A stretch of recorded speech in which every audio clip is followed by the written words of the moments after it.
On va passer à ceux qu'on a coutume d'appeler les médecins de la Terre, mais il en manque un aujourd'hui, une plus exactement.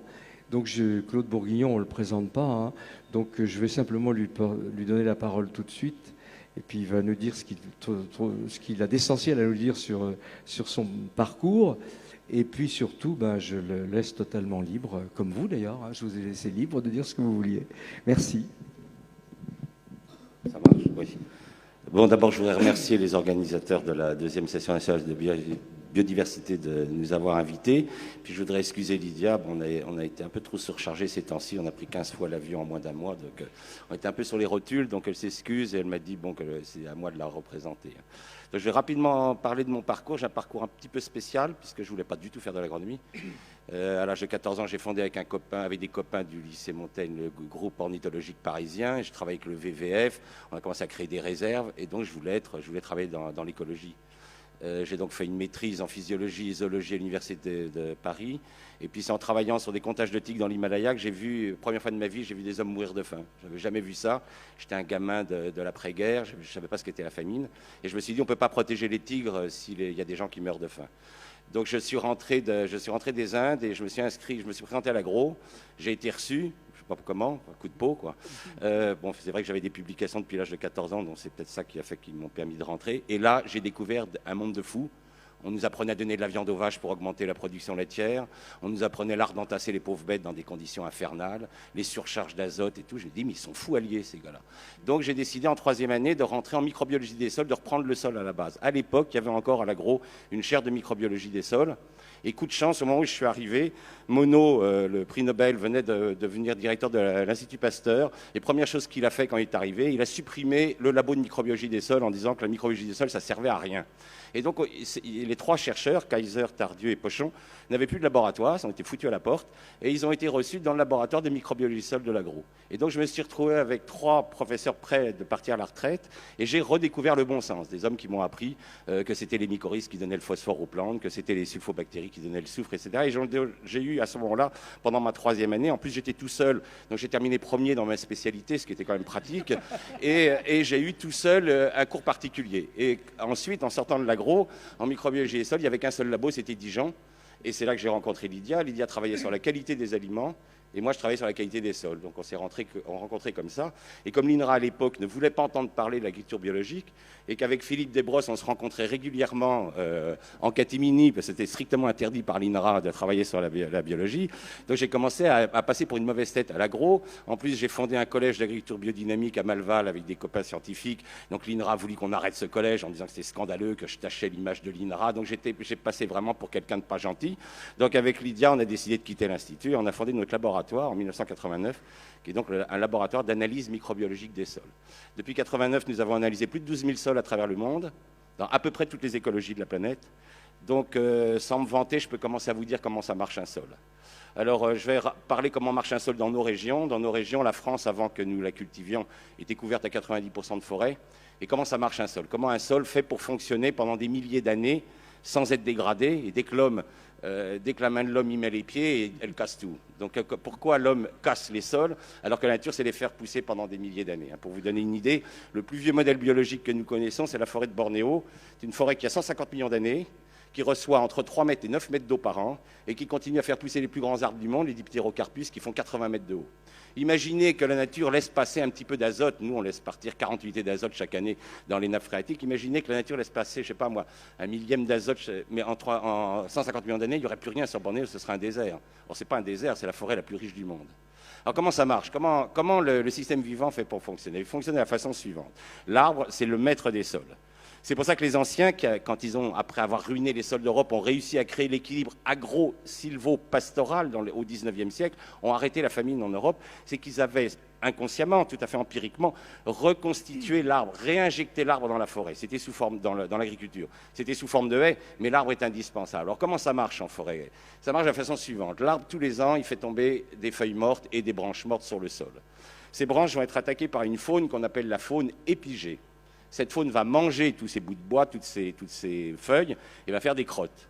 Ces crottes, c'est quoi? C'est de la matière organique broyée en éléments très très fins qui va permettre donc aux seuls organismes au monde qui sont capables d'attaquer la lignine, qui sont les champignons, les basidiomycètes, vont leur permettre d'attaquer ces crottes et de les transformer en humus. Donc, ce qui est intéressant dans le système vivant, c'est que vous pouvez remarquer que la fabrication d'humus se fait à la surface du sol.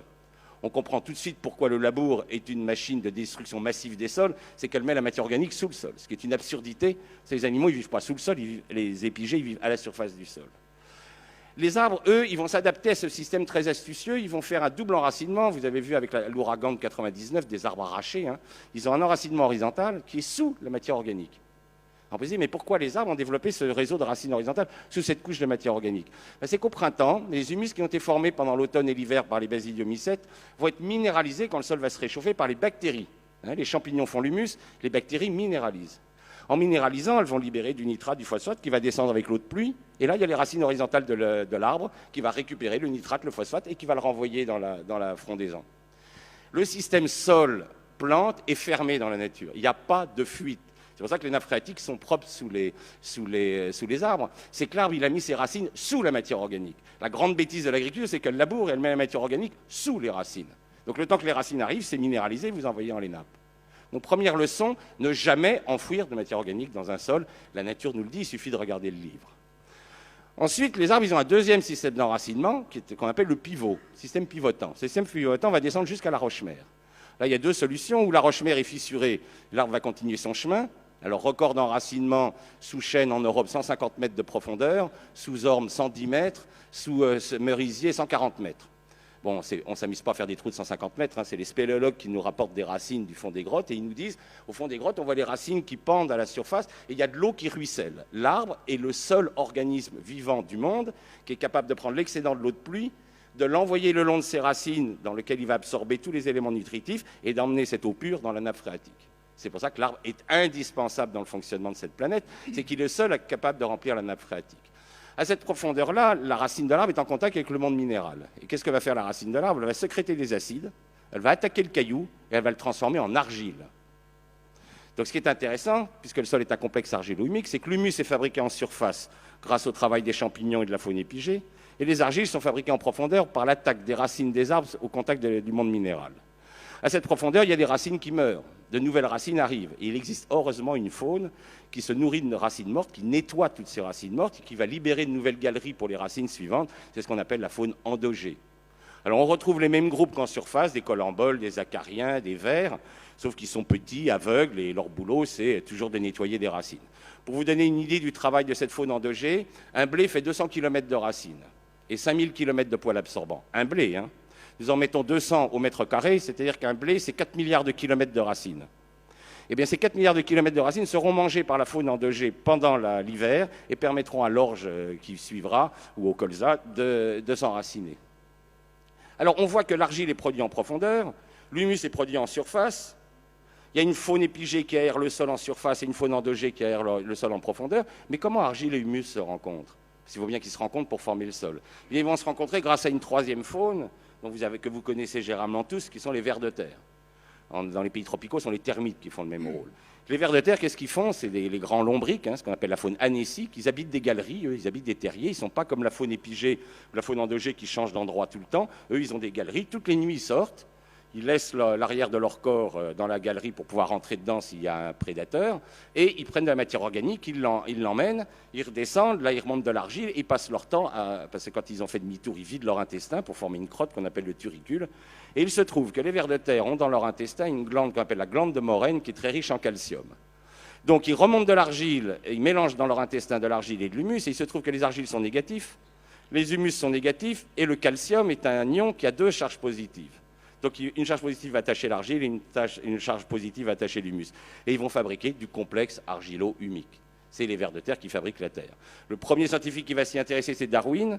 Darwin va être le premier à donner une échelle des restes humains.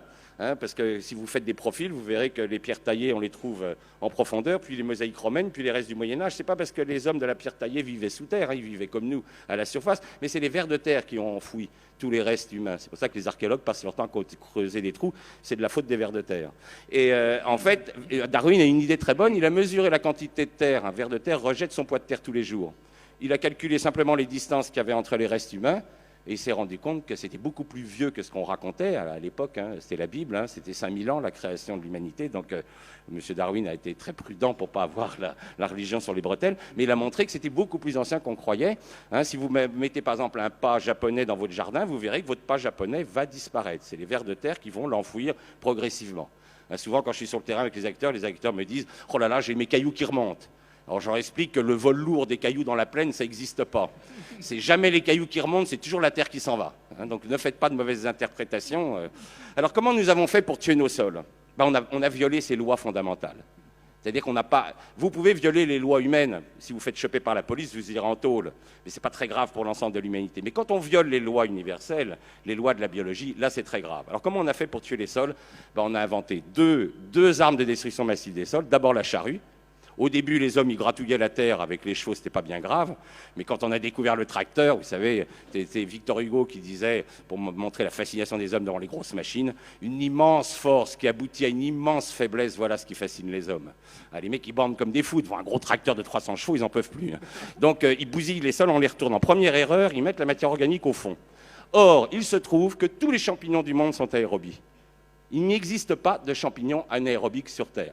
Tous les paysans qui ont eu l'occasion de planter un piquet dans le sol le savent, quand ils sortent le piquet, la pointe du piquet est intacte et le piquet est complètement rongé sur les premiers centimètres. Donc quand vous mettez de la paille dans le sol, vous ne faites plus d'humus.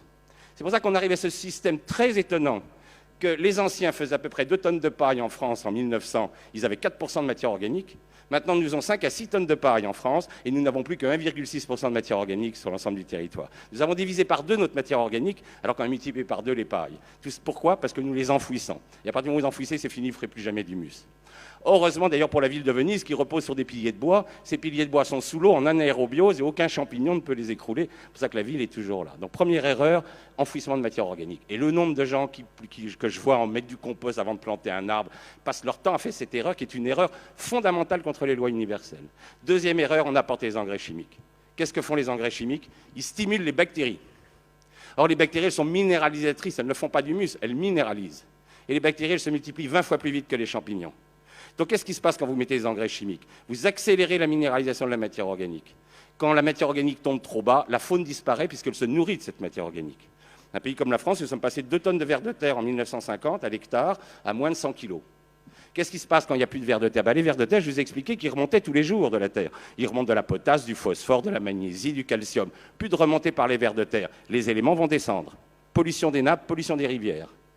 Vous rentrez dans ce qu'on appelle, après cette dégradation biologique des sols, vous rentrez dans ce qu'on appelle la dégradation chimique. Votre terre va perdre ses éléments nutritifs. Vous allez envoyer de l'azote dans les nappes, vous allez envoyer du phosphore dans les rivières, etc. Vous appauvrissez vos sols. Or, il se trouve que lorsque le taux de matière organique est tombé trop bas et que vous avez minéralisé des ions fondamentaux qui attachent argile et humus comme le fer, le calcium, etc., bien l'argile n'est plus attachée. L'argile s'en va, les rivières se chargent de boue dès qu'il pleut. C'est la dernière mort des physiques, c'est ce qu'on appelle la mort physique des sols. Votre sol part à la mer. Et c'est comme ça que vous ruinez un sol. Et c'est comme ça que des agriculteurs qui, à l'heure actuelle, moi je travaille avec des agriculteurs depuis 89, des gens en Beauce qui étaient très fiers de faire partie du club des 100 quintaux. Ils roulaient des caisses. À l'époque, ils avaient des blés qui, en génétique, étaient des blés à 110 quintaux. Donc ils faisaient presque le rendement génétique. Maintenant, ils ont des blés à 150 quintaux et les mêmes agriculteurs font plus que 90 quintaux. C'est-à-dire qu'ils ont des Ferrari, ils roulent sur des chemins de terre. Ce n'est pas la peine d'avoir une Ferrari, c'est pour rouler sur un chemin de terre, il vaut mieux avoir une 2 chevaux. Hein, donc ça, ils peuvent raconter tout ce qu'ils veulent, ils ne valorisent plus la génétique de leurs plantes. Et on sait que cette génétique est valable, puisque récemment, ils ont fait une expérience en Nouvelle-Zélande sur un sol qui n'avait jamais été labouré, jamais touché, et ils ont fait 162 quintaux en semi-direct, et ils ont fait 152 quintaux en labour. Donc ça montre que le potentiel génétique est bien existant, mais c'est nos sols qui sont à genoux. Donc, qu'est-ce que ça veut dire pouvoir faire une agriculture durable? C'est reconnaître que la propagande des multinationales, et de la propagande, ce n'est pas de la science, il va falloir remettre de la science dans l'agriculture. Or, l'agriculture n'a plus de science depuis 50 ans, elle n'a que de la technique, elle n'a que des produits chimiques, elle n'a que des grosses machines, c'est-à-dire qu'elle fait tourner le business agro-industriel. Mais cette agriculture n'est pas là pour nourrir les hommes, elle est là pour enrichir l'agro-industrie. Or, le problème qu'on a maintenant avec 7 milliards d'individus, c'est qu'il va bien falloir se décider à nourrir les hommes. Et nous avons maintenant 1 milliard d'hommes qui souffrent de la famine. Donc la révolution verte, c'est un échec total. Le problème, c'est que cette société qui est obsédée par le profit ne veut pas reconnaître ses torts. Elle ne veut pas reconnaître que la révolution verte est responsable de la famine d'1 milliard de personnes, c'est-à-dire autant d'habitants qu'il y avait en 1800 sur cette planète. Donc il va falloir changer complètement notre agriculture. Il va falloir à mon avis, dissoudre des sociétés comme Monsanto, Novartis et compagnie, qui sont des assassins. Il va falloir qu'on crée une espèce de justice internationale sur crime contre la vie. Ce sont des criminels contre la vie, ces gens-là. Hein, ils ont tué. Moi, l'activité biologique des sols que je mesure, elle ne cesse de baisser depuis que je la mesure. Hein. Je la mesure depuis 89, est en baisse constante. Et quand je compare avec les chiffres du début de 1900, nous avons perdu à peu près 90% de notre activité biologique. Et en particulier, les grands disparus, c'est les champignons. Les champignons ont complètement disparu avec les engrais chimiques. Or, c'est eux qui font les humus. Et depuis qu'il n'y a plus de champignons, vraiment, les sols vont très très mal. Et c'est pour ça, là, tout à l'heure, vous parliez du BRF. Pourquoi le BRF a un effet tellement spectaculaire sur la relance de la vie des sols? C'est que vous apportez de la lignine. C'est vous redonnez cette substance que seuls les champignons sont capables d'attaquer et vous remontez le C sur N. C'est-à-dire vous remontez le rapport carbone-azote. L'agriculture n'a pas besoin d'azote, elle a besoin de carbone. C'est ça que les agronomes n'ont toujours pas compris. Comme les agronomes ignorent tout de la vie des sols, la chaire de microbiologie des sols à l'agro a été fermée en 86. Là, vous avez devant vous un fossile vivant. D'accord ? Des microbiologistes des sols, on n'en fabrique plus en France. Vous avez 150 agros qui sortent de la boîte, ils ne connaissent rien des cycles microbiens. Enfin, c'est quand même hallucinant. Ils ne savent pas distinguer un basidiomycète d'une bactérie ou d'un actinomycète. Ils ne savent pas que les rôles sont complètement différents. Donc si on veut remettre de la vie dans les sols, il va bien falloir qu'on mette de la science et qu'on arrête d'inventer des modèles artificiels type révolution verte, de donner le prix Nobel à un mec qui a ruiné 300 millions d'hectares de sol avec sa révolution verte. C'est pas ça le but. Le but, c'est de remettre de la science pour qu'on puisse à nouveau regarder les sols comme ils sont. Parce que le grand livre, c'est la nature. C'est pas derrière un ordinateur qu'on découvre le fonctionnement d'un sol. C'est en faisant des trous. Avec Lydia, on en a fait plus de 12 000 à travers la planète, hein, depuis l'altiplano des Andes, en passant par les sols norvégiens et les sols d'Amérique et de Bornéo. Les sols, on sait comment c'est, parce qu'on en ouvre, et qu'on regarde la faune, on regarde les racines. Hein, mais c'est plus ce que font les agronomes. Voilà, je vais essayer de raccourcir. Hein. Et je vous remercie pour votre attention. Bravo, Claude.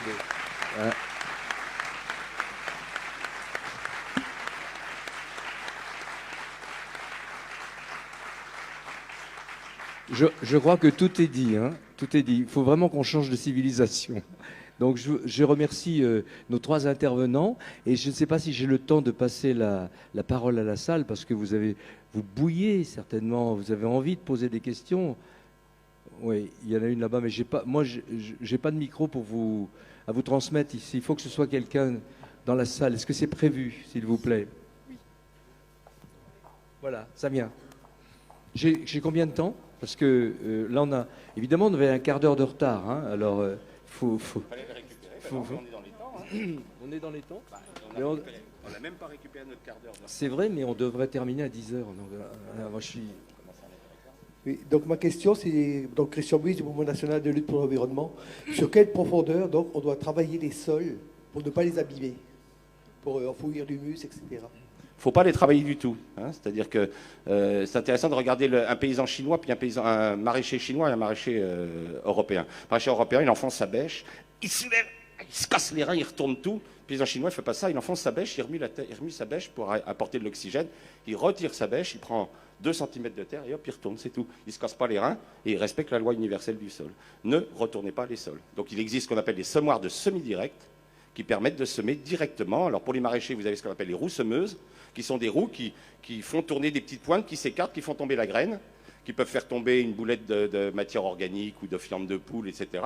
Et vous semez directement à travers vos couverts. Donc vous faites un engrais vert toujours avant vos cultures, vous les écrasez avec un petit rouleau qu'on appelle un rouleau faca, c'est un rouleau sur lequel on soude des barres qui écrase l'engrais vert, mais il ne faut surtout pas enfouir l'engrais vert parce que vous allez faire des fermentations anaérobiques dans le sol et vous n'aurez pas de champignons. Il faut toujours laisser l'engrais vert à la surface et vous semez derrière, vous mettez votre rouleau faca à l'avant et le semoir derrière et vous semez sans jamais toucher au sol.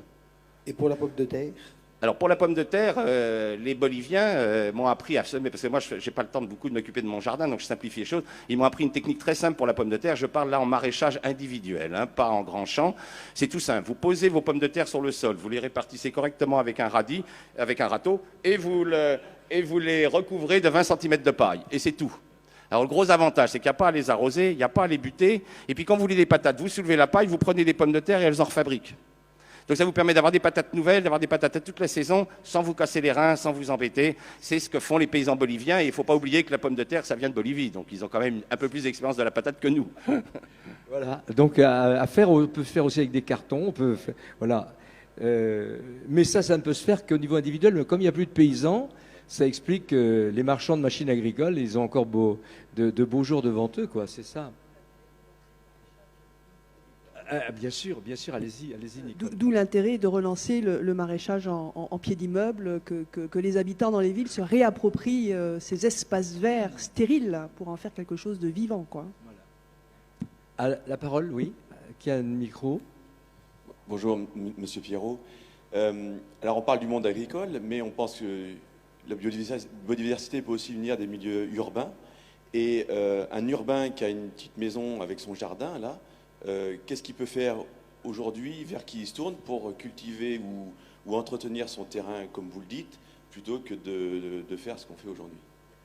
Premièrement, entourez votre terrain d'une haie. Alors surtout pas une haie de tuya. Ne faites pas un blocos végétal pour que vos voisins ne vous voient pas prendre le barbecue. Pas de cyprès, pas de résineux, c'est toxique, ça tue les vers de terre, c'est des plantes dangereuses. Hein. Donc vous faites une haie de feuillus. En plus, choisissez des espèces où vous aurez des fleurs toute l'année. Hein, si vous commencez avec les cornouillers, vous aurez des fleurs dès le mois de mars. Vous terminerez avec des arbres qui font des fleurs plus tardivement. Vous aurez les prunus, les églantiers, etc. Donc ça, c'est agréable. Vous nourrirez les abeilles. Et surtout, cette haie va vous fournir du bois raméal fragmenté. Et en broyant les tailles de vos haies, vous allez le poser directement sur votre sol qui, souvent, dans les zones pavillonnaires, a été pas mal détruit, comme ça a été, comme vous l'avez très bien expliqué. Ils font du BTP, les mecs. Ils font pas quand ils préparent les zones pavillonnaires, c'est du BTP, c'est pas de l'agriculture. Donc, vous allez, en remettant ce BRF, vous allez remettre les champignons, tout le système biologique va revenir, hein, la faune. Alors, deuxième chose, si vous avez un gazon, il est indispensable que votre gazon monte en fleurs au moins une fois par an. Alors pourquoi là, une prairie est durable que si elle monte en foin? Les vieux, ils n'étaient pas fous, ils faisaient du foin. Il y a un abruti qui a inventé l'ensilage, il a eu droit au prix Nobel, il a rendu toutes les vaches malades. Et il faut absolument que la prairie monte en foin. Pourquoi? Parce que si elle monte en foin, apparaissent des espèces d'insectes fondamentales pour l'aération du sol, qui sont les acridiens. Les criquets, les grillons, les sauterelles, qui vont vous aérer votre sol et faire qu'au lieu que votre prairie tondue se couvre de mousse, et vous allez acheter ensuite un produit qui tue la mousse, et puis etc. Et puis votre gamin, ensuite, il va s'allonger sur la truc, il va avoir les cuisses toutes rouges, je vais dire, il est allergique au gazon, il n'est pas allergique au gazon, il est allergique aux produits que vous avez mis sur le gazon. Eh bien, si vous laissez monter en herbe, vous allez avoir des sauterelles, ça va aérer votre sol et votre prairie durera beaucoup plus longtemps. Et ce foin vous servira, vous faucherez ce foin en fin d'été, il vous fera votre compost que vous mélangerez avec le BRF, et vous allez avoir gratuitement, sans rien acheter, vous allez fertiliser votre jardin tranquillement et nourrir des bons légumes. Merci. Nouvelle question, oui, allez-y. Je voulais demander quelle était la capacité de résilience des sols une fois qu'ils avaient été très abîmés dans des pratiques agricoles.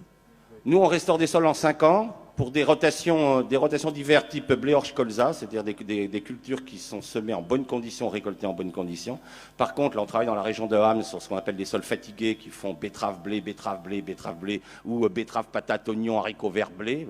Alors là, on en est, pour le moment, j'en suis à 19 ans d'expérimentation, l'activité biologique ne revient toujours pas. Donc il y a peut-être des sols qui demanderont 30 ans, 40 ans à être mis debout, hein, ça dépend. Parce que sur des grandes cultures, vous ne pouvez pas épandre du BRF. Si vous dites au gars, vous allez épandre du BRF sur 500 hectares, il vous regarde d'un drôle d'œil, le bonhomme. C'est normal.